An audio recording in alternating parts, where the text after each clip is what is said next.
This video is sponsored by பைமவுண்ட் shopping app. இன்றைக்கி நம்ம எதை பற்றி பார்க்க போகிறோம்னா நாரகாமி அப்படிங்கிற ஒரு அனிமே ஒரு ரிவ்யூ தான். இது 2014 லான்ச் ஆயிருக்கு. இதோட ஆக்ஷன் பார்த்தீங்கன்னா அட்வென்ச்சர், காமெடி, சூப்பர் நேச்சுரல் எல்லாமே இருக்குது. ஓகே, இதில் எப்படி ஸ்டார்ட் ஆனு பார்த்தீங்கன்னா, நம்ம ஹீரோ வந்து எடுத்தோடனே ஒரு ரோட்டில் ஓடிட்டுருப்பார் ஒரு பூனை காப்பாற்றுறதுக்காக. அப்போ ஒரு ட்ரக் வந்து அவரை ஹிட் பண்ண வரும்.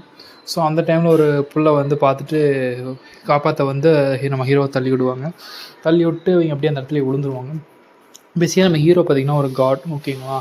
அவருக்கு ஒன்றும் ஆகாது. பட் அவர் போயிருக்கலாம். பட் இவங்க வந்து காப்பாற்றுறேன்னு சொல்லிட்டு வந்து காப்பாற்றி இவங்களுக்கு அடிபட்டிருக்கும். இவங்க மயக்கம் போட்டு விழுந்திருப்பாங்க. இவங்க மயக்கம் போட்டு விழுந்தோடனே இவங்களோட சோல் வந்து இவங்களோட புட்டு அப்படியே வெளியே வந்துடும். அது வந்து ஒரு ஃபேண்டம் ஃபார்ம் அப்படின்னு சொல்லுவாங்க. அந்த ஃபார்மில் இருப்பாங்க. நெக்ஸ்ட்டு நம்ம கார்டு வந்து எக்ஸ்பிளைன் பண்ணுவார், நீ இப்படி ஆயிடுச்சு, அதனால இப்படி வந்துட்டீங்க அப்படின்னு.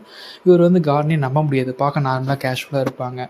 இந்த அனிமியில் பார்த்தீங்கன்னா நிறைய காட்ஸ் இருப்பாங்க. காட் ஆஃப் மிஸ்ஃபார்ச்சூன் அப்படின்னு சொல்லுவாங்க. ஒரு 7 காட்ஸ் ஜாப்பனீஸ் கல்ச்சர், அந்த கல்ச்சரில் சொல்லுவாங்க. அந்த 7 காட்ஸ் வந்து நிறைய பேர் இருப்பாங்க. இவர் வந்து யாட்டோ அப்படிங்கிறது இவரோட நேம். இவருக்கு வந்து யாட்டோ காட் அப்படின்னு சொல்லுவார். இவர் வந்து ஒரு 5 சென்ட் தான் வாங்குவார். அதுக்கு வந்து எல்லாம் ஹெல்ப் பண்ணிகிட்டு இருப்பார். இவர் வந்து ஃபேமஸ் கார்ட்ஸ்லாம் கிடையாது. இவர் வந்து கொஞ்சம் ரொம்ப லோ கார்டுன்னு வச்சுங்களேன்.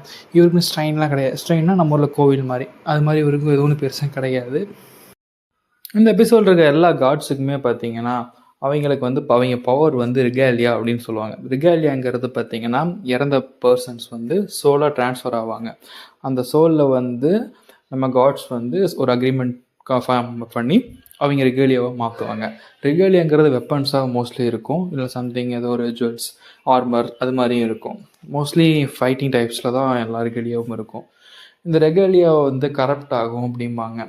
ரெகாலியாவோட ஃபீலிங்ஸ் எல்லாமே மாஸ்டர் அஃபெக்ட் பண்ணும். மாஸ்டர்னால் காட் அஃபெக்ட் பண்ணும். இதில் வந்து எனிமீஸ் அப்படிங்கிற மாதிரி பார்த்தீங்கன்னா ஃபேண்டம் அப்படின்னு சொல்லுவாங்க. ஃபேண்டம்ஸ் அப்படின்னு பார்த்தீங்கன்னா நம்மளோட தீய எண்ணங்கள் வந்து ஒரு ஈவில் ஸ்பிரிட்டாக ஒரு மாறும். அதை அழிக்கிறது வந்து காட்ஸோட வேலை. இப்போ ரிகாலியஸ்லாம் வந்து தீய எண்ணங்கள், ஈவில் தாட்ஸ்லாம் ரிகாலியாவுக்கு வர ஆரம்பிச்சிருச்சுன்னா அது காட்ஸையும் அஃபெக்ட் பண்ண ஆரம்பிச்சிடும். காட்ஸோட உயிர்கூட போக வாய்ப்பு இருக்குது. இப்போ காட்ஸ் இறந்துட்டாங்கனாலுமே இப்போ காட்ஸை ப்ரே பண்ணுற வரைக்கும் திருப்பி அவங்க ரீபார்ன் ஆகி வருவாங்க. இப்போ நம்ம காட்ஸ்கிட்ட ஒரு கடவுள் நமக்கு பிடிச்சிக்கிட்ட விஷ் கேட்டுகிட்டே இருக்கும்போது அந்த விஷயம் நிறைவேற்றுறதுக்காக காட்ஸ் வந்து திருப்பி உருவாக்கி வருவாங்க.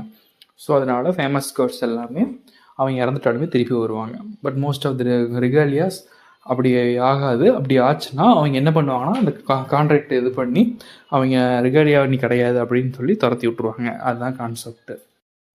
இப்போ நம்ம காடுக்கு வந்து நம்ம காட் யாட்டோ த ஹீரோ. அவருக்கு வந்து ஒரு எனிமி இருப்பாங்க. எனிமியும் கிடையாது, பட் அவரை எனிமியாக ஒருத்தங்க நினைப்பாங்க. அதுதான் காட் பீஷம்போட். அவங்க ரிகாலியாவே ஒரு கொண்டுட்டாரு அப்படின்னு சொல்லி வருவாங்க. பட் அவர் ஏன் அதை கொண்டிருப்பார் அப்படிங்கிறது சீசன் 2 தான் ரிவீல் பண்ணுவாங்க.